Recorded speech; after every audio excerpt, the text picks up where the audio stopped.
Hello guys, आज की इस वीडियो के अंदर में निफ्टी 50 और निफ्टी बैंक के चार्ट्स को एनालिसिस कर लेते हैं और कल के लिए एक बेस्ट ट्रेडिंग सेटअप कैसे बना सकते हो, आज का ट्रेड कैसे रहा, तो सारी चीजें आज की इस वीडियो के अंदर में बताऊंगा। थोड़ा सा मैं डेली टाइम फ्रेम ओपन किया हूँ निफ्टी 50 का, थोड़ा सा मार्केट का स्ट्रक्चर समझ लेते हैं कि कौन से डायरेक्शन में है, ताकि आप लोअर टाइम फ्रेम के अंदर में ट्रैप नहीं होंगे। देखिए मार्केट क्या कर रही है, लगभग 3 दिन से अच्छी डाउनफॉल मार्केट के अंदर में आई थी और उसके बाद एक स्ट्रॉन्ग ग्रीन कैंडल यहाँ पर बन चुकी है। अब प्राइस क्या कर सकती है, देखिए अगर प्राइस यहाँ से ऊपर की तरफ जाएगी तो ये लगभग 24,191 ये हमारे लिए एक रेजिस्टेंस का काम करेगी। और अगर इसको ब्रेकआउट कर देने के बाद नेक्स्ट हमारे लिए रेजिस्टेंस ये वाला रहेगा, ये वाला लगभग 24,500 के आसपास। और अगर प्राइस यहाँ से नीचे की तरफ आएगी, हमारे लिए नेक्स्ट सपोर्ट कौन वाला रहेगा, 23,500। ये वाला एरिया हमारे लिए सपोर्ट का काम कर रहा है। तो अब देखते हैं मार्केट करती क्या है। तो व्यू तो यही रहेगा, मुझे लग रहा है जहां तक कुछ देर और टाइम यहाँ पर स्पेंड करेगी, या फिर हो सकता है स्ट्रेट में इस जोनरा को, मतलब कि इस 24,191 को ब्रेकआउट कर देगी। अब थोड़ा सा 5 मिनट्स के अंदर में देख लेते हैं क्या डायरेक्शन है, कैसे ट्रेड रहा। अगर आप इस चार्ट को देखेंगे तो मार्केट क्या कर रही थी, 2-3 दिन से नीचे की तरफ आ रही थी, लोअर लो लोअर हाई। उसके बाद प्राइस क्या कर रही है, यहाँ पर अपने स्ट्रक्चर्स को चेंज किया, यानी कि चौक करके अपने कैरेक्टर को चेंज किया। मतलब डाउन साइड की तरफ थी, अब ये अप साइड की तरफ थोड़ा बहुत करेक्ट होना मार्केट स्टार्ट किया है। तो हमारा क्वेश्चन सवाल ये होगा कि भाई आज का ट्रेड कैसा रहा। बड़ा सिंपल है, देखो प्राइस 1 वे यहाँ ओपन हुई, प्राइस ऊपर की तरफ चली गई है। देखो ये तो ट्रेड जनरली तौर पे कोई नहीं पकड़ पाएगा, क्योंकि समझ में कुछ नहीं आया।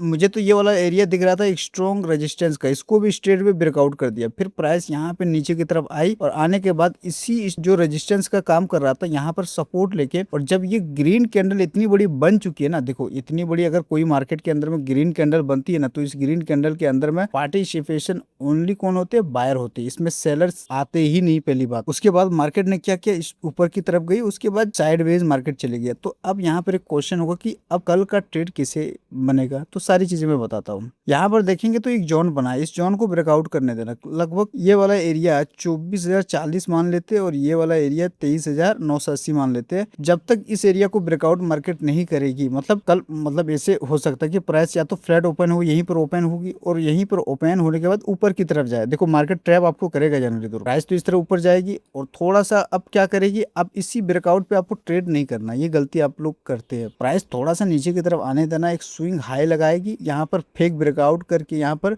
जितने भी बायर्स है बायर्स को ट्रैप होने देना, और फिर प्राइस यहाँ से नीचे आना स्टार्ट करेगी। देन इस स्विंग हाई पे अपना स्टॉप लॉस रख करके टारगेट यहाँ तक आप ले सकते हो, अगर ऐसा कंडीशन बनाएगी तो। अगर ऐसा कंडीशन मार्केट नहीं बनाती तो आप क्या करेंगे कि प्राइस अगर ऊपर जाती है इस तरह, अगर ऊपर जाने के बाद यहाँ पर कुछ देर टाइम स्पेंड या फिर होल्ड करना स्टार्ट कर देंगे, और अगर होल्ड करके इसको ब्रेकआउट देगा तो नेक्स्ट हमारा ट्रेड कहाँ तक रहेगा, ये वाला एरिया आप ले सकते हैं। लगभग 24,090 तक प्राइस आएगी, ये वाला एरिया हमारा नेक्स्ट मतलब टारगेट रहेगी। तो कहने का सिंपल मतलब है, कल अगर ओपन इसी जोन के अंदर में होती है, प्राइस को इस जोनरा को ब्रेकआउट करके थोड़ा प्राइस एक्शन बनाने देना है और थोड़ा बहुत नीचे साइड की तरफ इस होल्ड करने देना है। होल्ड करेगी मार्केट, अप साइड की तरफ ब्रेकआउट देगी तो आप ट्रेड करेंगे। एक मतलब प्रॉपर वे से आपको प्राइस एक्शन बनने देना, देन आपको ट्रेड करनी है। ऐसे नहीं करनी कि यहाँ पर इस जोन के अंदर में यहाँ पर देखा कि ब्रेकआउट किया मार्केट ट्रेड लेंगे, नहीं। एक प्रॉपर वे से मार्केट को लिक्विडिटी ग्रैब करने देना, मार्केट जनरली तौर पर होल्ड करने देना है, टाइम स्पेंड करने देना है, और टाइम स्पेंड करके ब्रेकआउट देगी देन आपको ट्रेड करनी है अप साइड की तरफ। पॉसिबिलिटी अब लग रही है कि आपको ट्रेड जो लेनी है अप साइड की तरफ ही लेना है, कॉल बाई। और अगर इस रेंज को आई थिंक मैं पुट के लिए भी मैं बता देता हूँ कि अगर मार्केट इस रेंज को ब्रेकआउट करती है, प्राइस यहाँ से मतलब कहीं पर गैप अपने क्लोजिंग से ऊपर यहाँ पर गैप अप ओपनिंग हो जाती है, तो प्राइस को धीरे धीरे नीचे आने देना, फिर ऊपर जाएगी, फिर ये नीचे आएगी, फिर ऊपर जाएगी, थोड़ा बहुत होल्ड करने देना, लिक्विडिटी को ग्रैब करने देना है, उसको ब्रेकआउट करेगा देन आप एक ट्रेड यहाँ पर मार सकते हैं। लगभग 23,950-40 के आसपास आएगी, और अगर इसको ब्रेकआउट कर देगा तो नेक्स्ट ये जोन आप ले सकते हैं 23,040 के आसपास, क्योंकि ये अगर नीचे साइड की तरफ जाएगा तो इन सब गैप को ये फिल करेगा मार्केट। लेकिन प्रोबेबिलिटी लग रही है कि प्राइस ऊपर की तरफ जाएगी। अब थोड़ा निफ्टी बैंक का भी चार्ट्स को देख लेते हैं।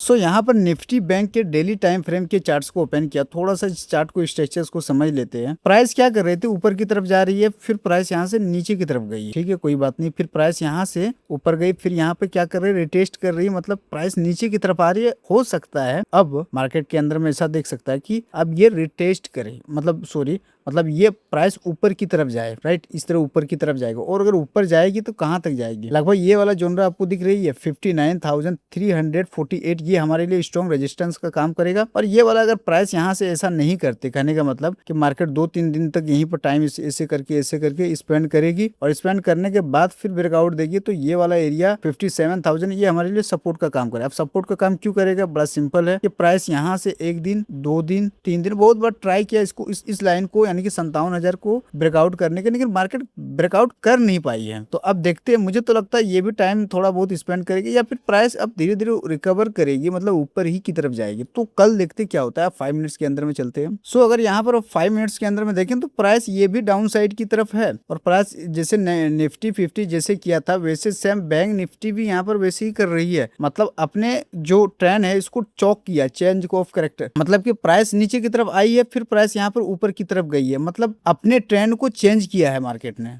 और मार्केट यहाँ पर चौक करके ऐसा किया है। सो अगर अच्छे से इस चार्ट को देखेंगे तो प्राइस सडनली नीचे आई, एक स्विंग लो लगाई, यहाँ पर इस स्विंग लो को ब्रेकआउट मार्केट नहीं कर पाई है, ना कर पाने की वजह से प्राइस ऊपर की तरफ गई, फिर नीचे आई, एक स्विंग लगाते हुए लो लगाते हुए प्राइस ऊपर की तरफ जा रही। एक बार 2 बार कोई भी स्विंग लो अपने प्रीवियस स्विंग लो को ब्रेकआउट नहीं कर पा रही, जो कि सिंपल बात है कि एक क्लियर हो रही है कि यहाँ पर बायर्स स्ट्रॉन्ग है, इस लेवल पे बायर्स बहुत ज्यादा स्ट्रॉन्ग है, बायर्स बहुत ज्यादा स्ट्रॉन्ग है। और प्राइस उसके बाद फाइनली यहाँ से थोड़ा सा इस जोन के अंदर में जाने के बाद प्राइस नीचे आए, लिक्विडिटी स्वीप किया और फिर प्राइस यहाँ पे एक मूव दिया, फिर प्राइस नीचे की तरफ। अब यहाँ पर एक क्वेश्चन होगा कि कल की बेस्ट ट्रेडिंग कैसे बन सकता है, तो सारी चीजें मैं बताता हूँ। एक चीज को समझिए कि मार्केट को अगर अच्छे से यहाँ पर देखेंगे तो एक रेंज बनाई है, देखिए 58,120 और यहाँ पर 57,800, इस रेंज के अंदर में कहीं पर ओपन होती है, ठीक है। मार्केट आपको 100% ट्रैप कर सकता है, ओपन होती है। अगर ऊपर ओपन होने के बाद प्राइस ऊपर की तरफ जा रही है तो जाने देना है, मार्केट ऊपर जा रही है तो जाने देना है। तो इस रेंज को, इस एरिया को ब्रेकआउट करने देना है।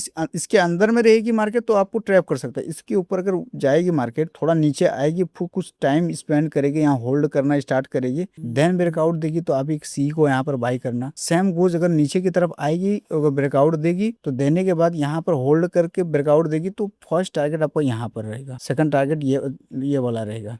तो इस तरह आप ट्रेड प्लान कर सकते हैं। और अगर लेट्स अज्यूम करते कि मार्केट ऐसा नहीं करते, मतलब ये जो रेंज बना है मार्केट के अंदर में, इस रेंज के अंदर में ओपन ना होकर के यहीं पर कहीं पर ओपनिंग हो जाती है, लेट्स अज्यूम यहाँ पर ओपन हो जाती है, प्राइस अगर यहाँ पर ओपन होती है तो ये वाला एरिया हमारे लिए रेजिस्टेंस का काम करेगा। प्राइस यहाँ से ऊपर जाएगी, फिर नीचे, फिर ऊपर। इस रेजिस्टेंस के पास कुछ देर होल्ड अगर करेगी मार्केट, होल्ड करके ब्रेकआउट देगी तो यहाँ तक टारगेट हम रखेंगे। और अगर गैप अप ओपनिंग होती है तो एक प्राइस एक्शन बनाने देना। तो ये कल की, क्योंकि ये जो एक रेंज यहाँ पर बनी है, ठीक है, इस रेंज को अगर ब्रेकआउट करेगी और एक प्राइस एक्शन बनाएगी देन आपको सी बाई करना। और अगर इस रेंज के अंदर में बाहर अगर आएगी, जैसे कि इस रेंज के बाहर में अगर आएगी और बाहर में आकर एक प्राइस एक्शन बनाएगी, तब आपको पी बाई करना। तो पी का पॉसिबिलिटी कम लग रहा है क्योंकि मार्केट अपने स्ट्रक्चर्स को चेंज किया है, शिफ्ट कर दिया है, राइट। तो ये चीज ध्यान में रखना। हायर हाई हायर लो बना रही है, प्राइस अपसाइड की तरफ है। सो आज के लिए इतना ही, कल मिलते हैं। अपना ख्याल रखना, टेक केयर सेल्फ।